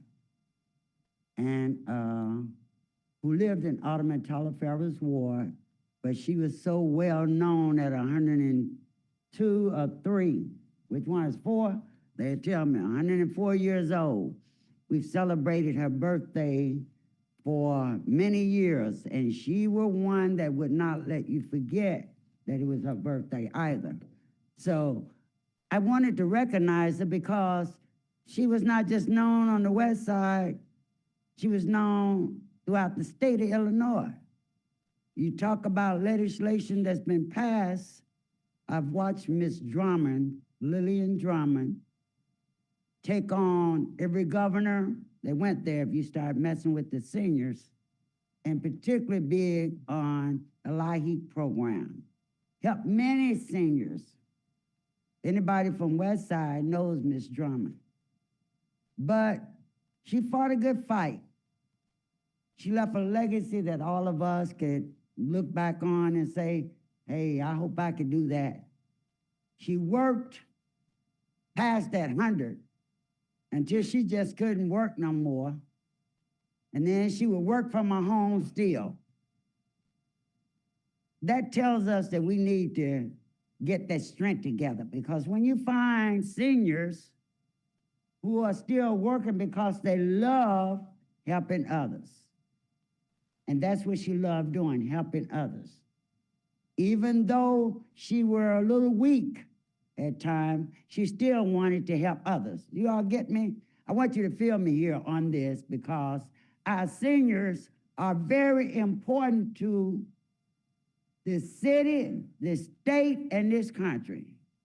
Now that brings me to another point that I want to talk about, which is the oldest American act. The reauthorization of the 2025 bill, Senate Bill 2120, that has been reintroduced through the House and the Senate. But guess what? They did pass the House, didn't pass the Senate. Now we're up January this year of 31. That bill do not get passed, we'll have our seniors out here who are gonna lose that funding, that caregivers. When we start neglecting the seniors, what's gonna happen to the rest of us? Because we're trying to get to be there. So I urge us to make sure that we stay focused, calling our senators, our congressmen, to make sure this bill, whatever we need to do, sometime we got to be bipartisan, cross some lines to help other folks. It ain't about just us. We need to make sure we save this program so that our seniors would not have to live in poverty. And I know if Ms. Drummond was alive today, she'd be one in the front line fighting this fight. But because I'm here and I'm getting in that age, I'm there at that senior age now, I want you all to recognize that you got to travel in the footsteps that we are going through if you live there long enough. But you better do the right thing, and the right thing now is to fight while the blood is running warm in your veins. Thank you. Thank you. Thank you, Alderwoman Mitz. Alderman Mitchell on a motion to return back to the regular order of business. Mr. Brown, move return to the regular order. All those in favor signify by saying aye. Very well, and now back to the regular order of business for the agreed upon calendar. Alderwoman Harris. Mr. President, I have 132, I've received from the clerk, Andrea M. Valencia, a total of 132 items proposed for the agreed calendar, consisting of congratulatory, commemorative, tributary resolutions from the following alderpersons. Alderpersons Robinson and Lawson, Alderperson Chico, Alderperson Coleman, Alderperson O'Shea, Alderperson Mosley, Alderperson Tavares, Alderperson Talaferio, Alderperson Lawson, Alderperson Gardner, and Alderperson Clay. I move these in the omnibus, sir. Hearing no objection, so ordered. Now for new business, the clerk will call the wards, beginning with the first. Zoning amendments which are referred to the Committee on Zoning, Landmarks, and Building Standards. Traffic regulations, traffic control signals, and traffic signs which are referred to the Committee on Pedestrian and Traffic Safety. Exemption from physical barrier requirements for commercial driveway alley access, which is referred to the Committee on Transportation and Public Way. Alderperson Laspada has a proposed ordinance for amendment of Municipal Code, Section 4-156-305, to exempt public places of amusement from license requirements if one or more video game terminals is present, which is referred to the Committee on License and Consumer Protection. Alderperson Robinson has a proposed order for a historical landmark fee waiver for a recertification of the property at 4543 South Ellis Avenue, which is referred to the Committee on Zoning, Landmarks, and Building Standards. Alderperson Mitchell has a proposed ordinance for amendment of Municipal Code, Chapter 4-4, by adding a new section 4-4-325 to prohibit issuance of additional beauty supply store licenses in the 7th Ward, which is referred to the Committee on License and Consumer Protection. Alderperson Mitchell also has a proposed ordinance for amendment of Municipal Code, Chapter 4-4, by adding a new section 4-4-326 to prohibit issuance of additional convenience store licenses in the 7th Ward, which is referred to the Committee on License and Consumer Protection. Alderperson Mitchell also has proposed orders for amendment of Municipal Code, Section 4-64-515, by prohibiting issuance of additional new or renewal retail tobacco dealer licenses in the 7th Ward, which is referred to the Committee on License and Consumer Protection. Alderperson Mitchell also has proposed orders for amendment of Municipal Code, Section 4-108-080, by replacing in its entirety to prohibit sale of convenience items and motor fuel at filling stations between 10 p.m. and 6 a.m. in the 7th Ward, which is referred to the Committee on License and Consumer Protection. Alderperson Beal and others have proposed a resolution to call for the city clerk to provide Illinois Gaming Board with certified copies of the City Council ordinance allowing video gaming terminals, which is referred to the Committee on Finance. Alderperson Gutierrez has a proposed ordinance for amendment of Municipal Code, Section 4-60-023, to allow additional package goods licenses on portion of South Pulaski Road, which is referred to the Committee on License and Consumer Protection. Alderperson Gutierrez also has a proposed ordinance for amendment of Municipal Code, Section 4-60-023, to allow additional package goods licenses on portions of West 51st Street, which is referred to the Committee on License and Consumer Protection. Alderperson Moore has a proposed ordinance for amendment of Municipal Code, Section 4-60-023, to allow additional package goods licenses on portion of South Racine Avenue, which is referred to the Committee on License and Consumer Protection. Alderperson Moore also has a proposed ordinance for amendment of Municipal Code, Section 4-60-023, to disallow additional package goods licenses on portion of West 69th Street, which is referred to the Committee on License and Consumer Protection. Alderperson O'Shea and others have proposed a resolution to call for hearings on the city's cash flow situation as described by members of the press, which is referred to the Committee on Finance. Alderperson Scott has a proposed ordinance for an honorary street designation as Carol Robertson Way, which is referred to the Committee on Transportation and Public Way. Alderperson Burnett has proposed orders for the issuance of permits for signboards at various locations, which are referred to the Committee on Zoning, Landmarks, and Building Standards. Alderperson Burnett also has proposed ordinance for support of a Class 6B tax incentive for the property at 404 North Armour Street, which is referred to the Committee on Economic, Capital, and Technology Development. Alderman Telefiero has a proposed ordinance for amendment of Municipal Code, Section 9-64-170A, to allow parking of taxi cabs on residential streets within the 29th Ward, which is referred to the Committee on Transportation and Public Way. Alderperson Telefiero also has proposed orders for the issuance of permits for signboards at 1619 North Neva Avenue, which are referred to the Committee on Zoning, Landmarks, and Building Standards. Alderperson Telefiero also has proposed orders for amendment of the annual appropriation ordinance to transfer funds within the Committee on Police and Fire for the year 2026 from the commodities and materials and supplies to personal services, which is referred to the Committee on the Budget and Government Operations. Alderperson Telefiero also has proposed orders for amendment of the annual appropriation ordinance to transfer funds within the Committee on Police and Fire for the year 2026 from the contractual services to the personnel services, which is referred to the Committee on the Budget and Government Operations. Alderperson Telefiero also has proposed ordinance for amendment of the annual appropriation ordinance to transfer funds within the Committee on Police and Fire for the year 2026 from the miscellaneous fund to personal services, which is referred to the Committee on the Budget and Government Operations. Alderperson Wagaspack has proposed order for the issuance of permits for signboards at 2500 North Elston Avenue, which is referred to the Committee on Zoning, Landmarks, and Building Standards. Alderperson Conway has proposed orders for amendment of Municipal Code, Sections 8-32-060 and 8-32-120 to replace the word churches with the words places of worship in noise-sensitive zones, which is referred to the Committee on Public Safety. Alderperson Sposato has proposed an ordinance for amendment of the annual appropriation ordinance to transfer funds from the 38th Ward Aldermanic Expense account to the wage allowance account for the year 2026, which is referred to the Committee on the Budget and Government Operations. Alderperson Nugent has proposed ordinance for amendment of the annual appropriation ordinance to transfer funds from the 39th Ward Aldermanic Expense account to the wage allowance account for the year 2025, which is referred to the Committee on the Budget and Government Operations. Alderperson Napolitano has proposed an ordinance for an honorary street designation as Judy McIntyre Way, which is referred to the Committee on Transportation and Public Way. Alderperson Napolitano and others have proposed ordinance for amendment of Municipal Code, Section 2-8-040, allowing alderpersons to propose up to 4 honorary street designations per calendar year, which is referred to the Committee on Transportation and Public Way. Alderperson Riley has proposed ordinance for the issuance of permits for signboards at various locations, which are referred to the Committee on Zoning, Landmarks, and Building Standards. Alderperson Lawson has proposed ordinance for amendment of the annual appropriation ordinance to transfer funds from the 44th Ward Aldermanic Expense account to the wage allowance account for the year 2026, which is referred to the Committee on the Budget and Government Operations. Alderperson Lawson also has proposed ordinance for amendment of Municipal Code, Section 17-7-0574, to replace in its entirety regarding additional dwelling units allowed in RS areas, which are referred to the Committee on Zoning, Landmarks, and Building Standards.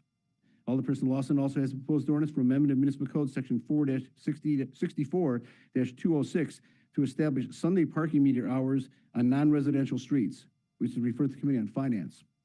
Alderperson Lawson and others have proposed resolution for amendment of the City Council Rules of Order and Procedure for the 2023 through 2027 term to appoint new chair and vice chair of the Committee on Zoning, Landmarks, and Building Standards, which is referred to the Committee on Committees and Rules. Alderperson Gardner and others have proposed ordinance for amendment of Municipal Code, Section 2-156-385, regarding Inspector General's investigative reports and probable cause findings, which is referred to the Committee on Ethics and Government Oversight. Alderperson Gardner also has proposed ordinance for an honorary street designation as J. Warner Way, which is referred to the Committee on Transportation and Public Way. Alderperson Silverstein has proposed order for the issuance of permits for signboards at 2553 West Devon Avenue, which is referred to the Committee on Zoning, Landmarks, and Building Standards. Alderperson Villegas and others have proposed ordinance amending Municipal Code Section 2-32-392 regarding wage garnishments for municipal debt, which is referred to the Committee on Finance. Alderperson Irvin has a proposed ordinance concerning the establishment of the Chicago Tourism Improvement District, which is referred to the Committee on Finance. Your Honor, that concludes the presentation of aldermanic introduction. Thank you for the approval of the journal. Chair recognizes Alderman Mitchell. Mr. President, I'm not aware of any corrections to the journals from the December 20th, 2025 and December 29th, 2025 meetings, and move that they be approved. Hearing no objection, so ordered. For unfinished business, Alderman Mitchell. I'm aware of one piece of unfinished business, which was filed by Alderman Quinn, so I defer to him. Very well, thank you. The chair recognizes Alderman Quinn. Pursuant to Rule 33 of the City Council Rules of Order, I move to accept a substitute ordinance for 02025-002-1018, which was previously circulated to the City Council by a majority vote. Very well, there's a motion on the floor to approve the substitute. Is that correct for item 0021018? All those in favor signify by saying aye. Any opposed say nay. This motion passes. Alderman Quinn. Thank you, Mr. Mayor.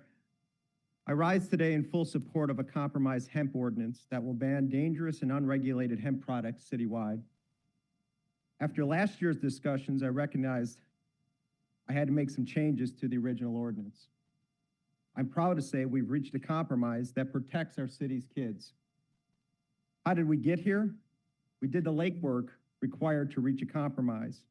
We looked at a problem and asked ourselves, how do we solve it? I personally contacted every alderman in this body. And for that, thank you. I appreciate your patience. I appreciate your feedback. We heard each other out and had open and honest discussions about how to move forward. I'm also pleased to say this new ordinance takes into account nearly all of BACP's issues and concerns. The compromise before us today allows for hemp beverages, allows for hemp additives. We have included a carve-out for the hemp topical industry. We also have a carve-out for hemp products intended for animals.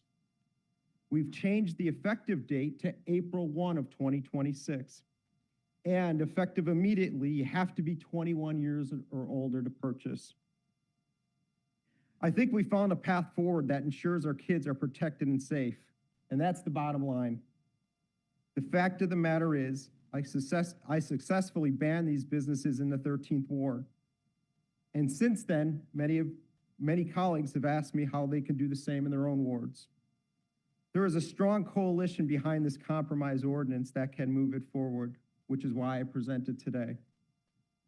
We believe this is the right move for the city of Chicago and could be a model for the state as they also work on this issue. Mr. Mayor, I ask for a roll call vote after debate. Thank you, sir. You're welcome. Chair recognizes Alderman Beal. Thank you, Mr. President. Mr. President, I rise to support this compromise and would like to congratulate my colleague on doing the hard work in order to reach this compromise. This has been a hot topic within the city of Chicago to make sure that we protect children. And that's what this has been all about from the very beginning, protecting our children and keeping them out of harm's way. And so listening to the industry, listening to your colleagues, listening to everybody to come up with this compromise, again, I would commend my colleague for continue to move forward, working together so we can do what's best for the city of Chicago. So thank you so much, and I'll be supporting this resolution. Chair recognizes Alderman O'Shea. Thank you, Mr. President. I too stand in support. I'd like to start out by thanking my colleague from the 13th Ward. Strong leadership on this, Alderman Quinn. You brought parties together, business affairs, the business community, colleagues that had concerns, and as has been stated multiple times here, this is about protecting children. I support this. I'd ask that everybody else consider supporting it. Nice work. Oh, one more thing. I'd also like to recognize Sam Toya, who helped broker some of these meetings and bring people together. Nice work. Chair recognizes Alderman Conway. I became very interested in this topic and a story I've told before, where my 5-year-old wanted to buy Jolly Ranchers laced with hemp, thinking that they were normal candy. And there at that point in time, I was certainly in favor of regulation, but I was concerned about this ordinance when it first came up. I thought it was perhaps too broad.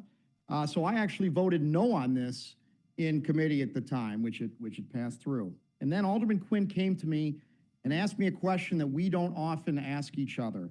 He said, "Bill, what can I do to earn your support?" And I said, "Well, Marty, we're on a first name basis." I said, "Well, I think you should exempt lotion and beverages. I think you got to make it over 21 plus, and I think you need to change some language on enforceability, and on behalf of BACP, you probably ought to back up the effective date." Those are the 4 asks I had, and I obviously, as Alderman Quinn said, all of those things were done. So I really, I am in favor of this ordinance, and I want to thank you personally, Alderman Quinn, for your statesman-like action and behavior in putting this forward. Thank you very much. Chair recognizes Alderwoman Silverstein. Thank you, Mr. President. I too want to congratulate my colleague, Marty Quinn. This ordinance passed through the License Committee, and the original version we knew had some issues. And I had lots of discussions with Alderman Quinn, and he said to me, "Please, let's pass it out of committee, and I give you my word that I'm going to go back and make some changes and talk to people and listen to people." And that's exactly what he did. He made the correct changes while still protecting our children. I want to thank you for that, Marty, and you have my full support. Chair recognizes Alderwoman Haddon. Thank you for the support, guys. Thank you, Mr. President. I rise in opposition to this ordinance, but I too want to actually commend our colleague, Marty Quinn. So I appreciate, we spoke on multiple occasions. He reached out early. We were talking even yesterday. And I just want to lift that up as how we legislate in this body. So I very much appreciate that. I also appreciate being able to have conversations and and disagreements on an issue with people that didn't end in like somebody like slighting somebody's character or somebody leaving a caucus or a body or, right? Like this felt really nice to just have like disagreement on some policy things and try to solve some problems. So I appreciate that, Marty, and everybody who worked on this. My opposition is based on feeling like we're not quite there on hitting some of the protection goals that I know my colleagues had and wanting to keep certain products out of the hands of bad actors, unregulated businesses, and some of the things that we've seen create safety risks for not just children, but even adults who are unknowingly maybe ingesting edibles or products that they don't know might have some intoxicating components.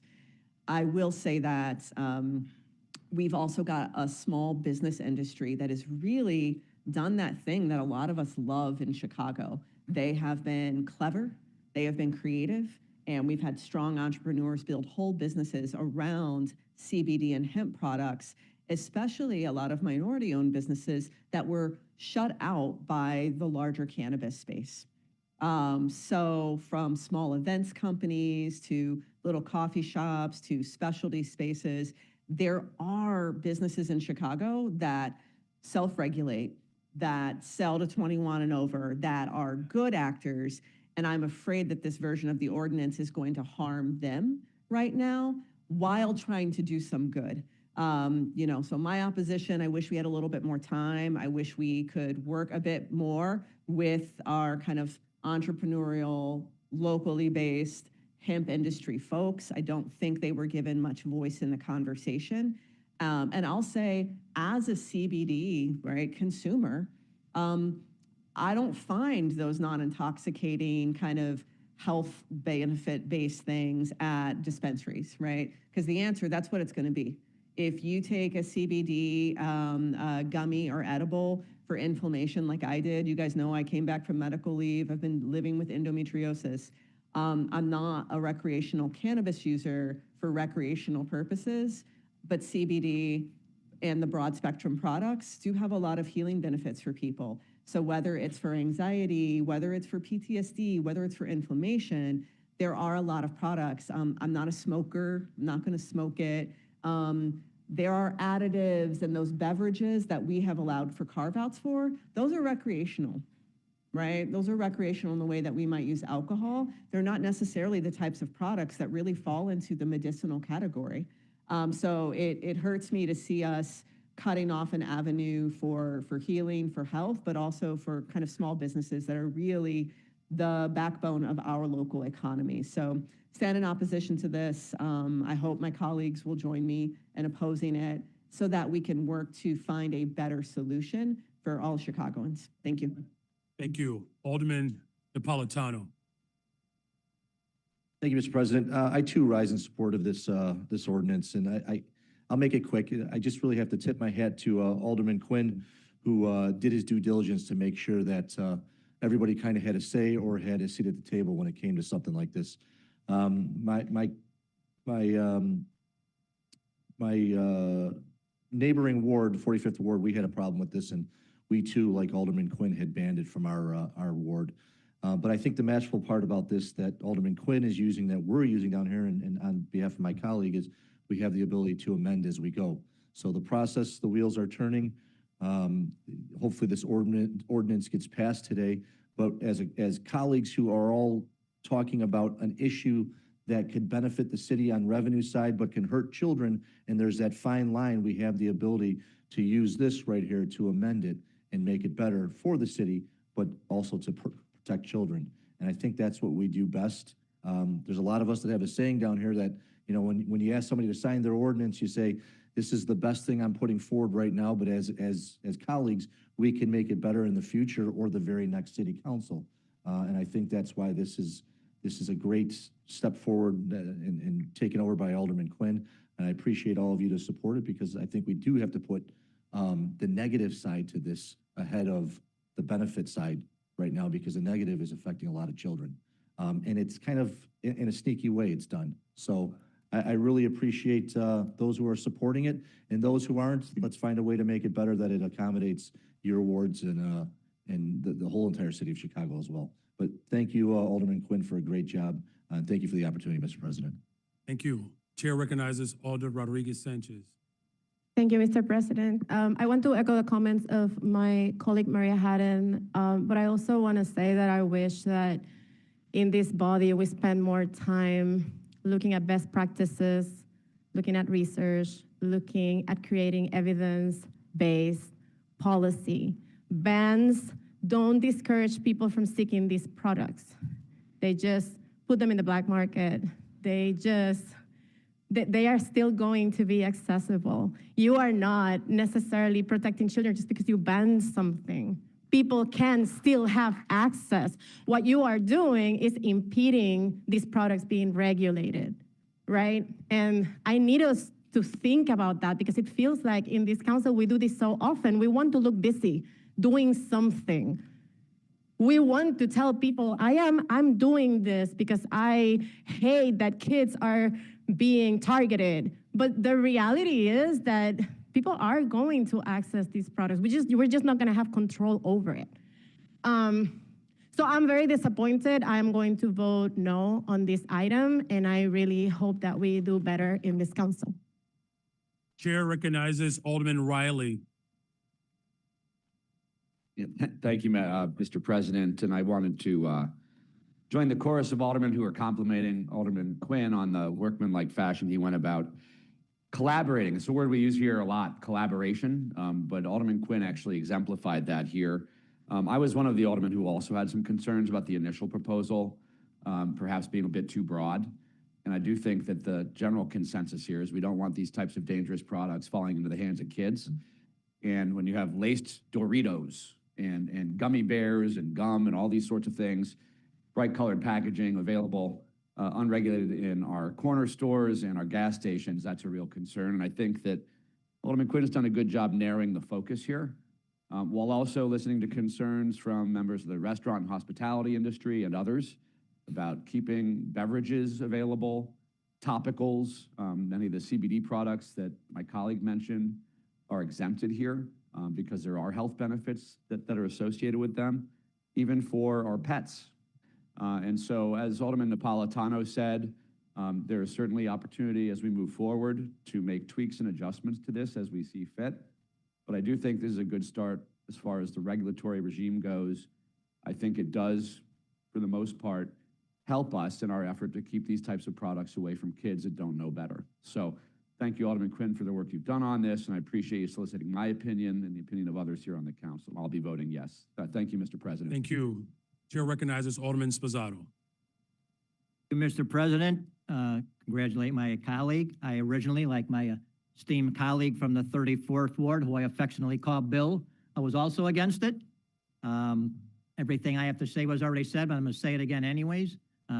Marty, you came up with a blueprint for all of us. Been here 15 years, started with you, and this was a great job working with everybody. So maybe you could print that up and give it to everybody, and for our next 16 months together, maybe we could all work together a little bit better. I hope to learn from what you did. And just a reminder to everybody too, I mean, this is a working document. I'm willing to talk to some of these people. For every action, there's a reaction, and there's certainly no doubt that some people are affected by this negatively, but I think the positive is more than the negative. But I'm willing to hear from those of you that say we're doing the wrong thing, and I know Marty is. So just a great job. I support it now. Was a no, and now I'm a yes. But thank you very much, Mr. President. Thank you. Chair recognizes Alderman LaSpada.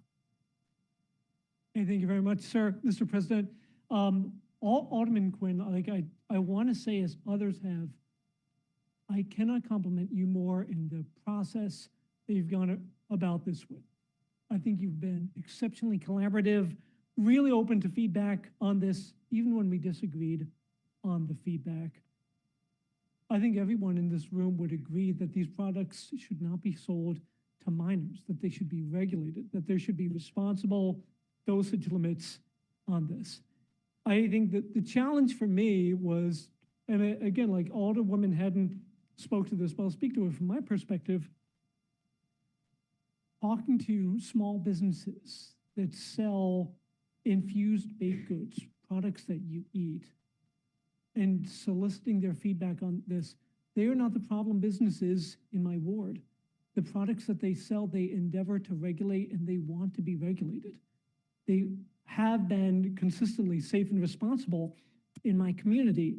And I didn't know how to square with them that if you, because it's all about ingestion. We talked about this earlier. It's all being digested, but it's legal if you drink it with a straw, and it's illegal if you chew it with your mouth.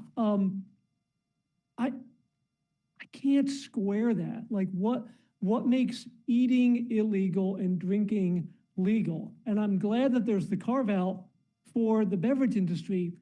I couldn't square the rest. I could not square why I would take responsible, safe actors in my community and put them out of business. And again, like, as someone who uses a hemp-derived CBD product for going to bed and actually having healthy sleep habits in my life, I could not square how that decision should be made illegal. So again, like, I appreciate everything that you've brought forward and the manner that you've done it. I can't support this ordinance for those reasons. Thank you, sir. Thank you. Are there any other alders that wish to speak to this item? The chair recognizes Alderman Lopez. Thank you, Chairman, and good afternoon, members of the committee. Good afternoon. Of the council, excuse me. I rise in support of this. And many individuals have said that thanks to our colleague, obviously, for his collaboration. But I did listen to my businesses. And the problem that I had was that when I challenged my businesses and said, what amendment can we make that you can live with? No one gave me an answer. When we talk about the bad actors and the good actors, and there are plenty of people who are doing responsible things in there, but plenty of people who are not, we cannot forget that BACP during hearings said that they've had 0 enforcement actions. 0 when it comes to cannabis. You say that we can regulate this and do things better? We can't even do it right now. This measure, in my opinion, as I told my businesses, gives us a clean slate. Is it perfect for keeping good actors whole? No. But does it address the large-scale bad actors that we see? Yes. That's the starting point we need, in my opinion. I believe, as many of my colleagues have stated, that there are benefits to what is legally and helpful and responsibly obtained. Yes. But we have to figure out what that looks like. Because in the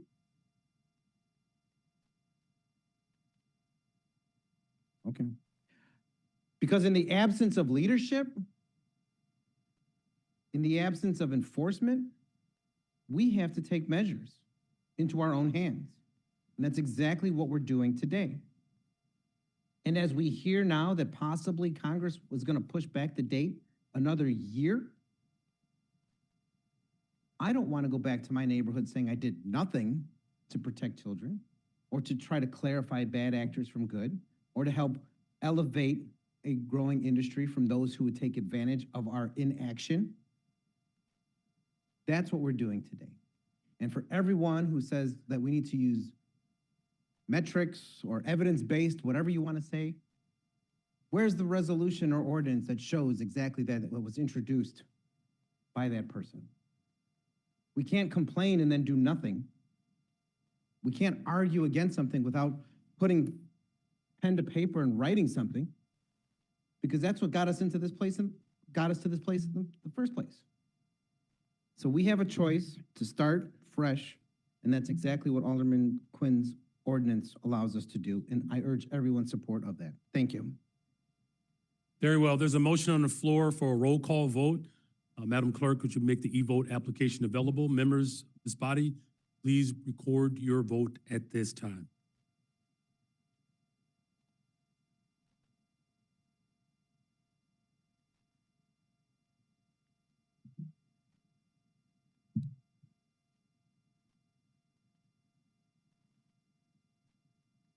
And the e-voting is open. E-voting is open. Please use your e-device. The e-voting is now open.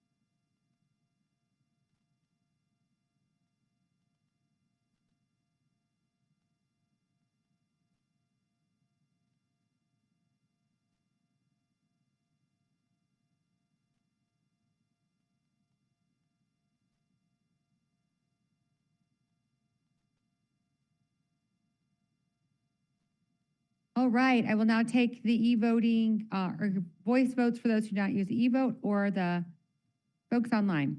Alderman Hall. Not in chambers. Alderwoman Ramirez. No. Ramirez is a no. Alderwoman Coleman. Yes. Coleman is a yes. Alderwoman Tabaras. Yes. Tabaras is a yes. Alderman Conway. Conway not in chambers. Alderman Spasato. Spasato a yes. Alderman Vasquez. Yes. Vasquez is a yes. Alderwoman Mana Hoppenworth. No. Mana Hoppenworth is a no. Anyone I missed? All right, the voting, voting is now closed. There are 32 yeas, 16 nays. This measure passes. Alderman Mitchell on a motion to reconsider. Move to reconsider the All vote. those in the favor of the reconsideration of this vote signify by saying aye. Any opposed, say nay. This motion fails. Alderman Mitchell, are you aware of any other further I unfinished? am not aware of any more unfinished business, Very well. For miscellaneous business, Alderman Mitchell. except for the ordinance setting the date and time of the next meeting. I'm not aware of any further miscellaneous business. And for the date and time of the next meeting. I handed up an ordinance to the clerk setting the date and time of the next meeting. Madam Clerk, please read the ordinance. Be it ordained by the City Council of the City of Chicago, Section 1, the next regular meeting of the City Council of the City of Chicago shall be held on February 18, 2026, beginning at 10 a.m. in the council chamber on the second floor in City Hall, 121 North LaSalle Street, Chicago, Illinois. Section 2, this ordinance shall take effect and be enforced from and after its passage. Gregory Mitchell, Alderman, 7th Ward. Very well. Alderman Mitchell. I move passes in the omnibus. Hearing no objection, so ordered. For the omnibus, Alderman Mitchell. Okay, Mr. President, I move that matters in the omnibus be passed by the first most favorable roll call vote by the Committee on Finance and the unsuccessful motion to reconsider. Hearing no objection, so ordered. Alderman Mitchell on the motion to adjourn. There being no further business before this body, I move that we adjourn. Hearing no objection, so ordered. The meeting is adjourned.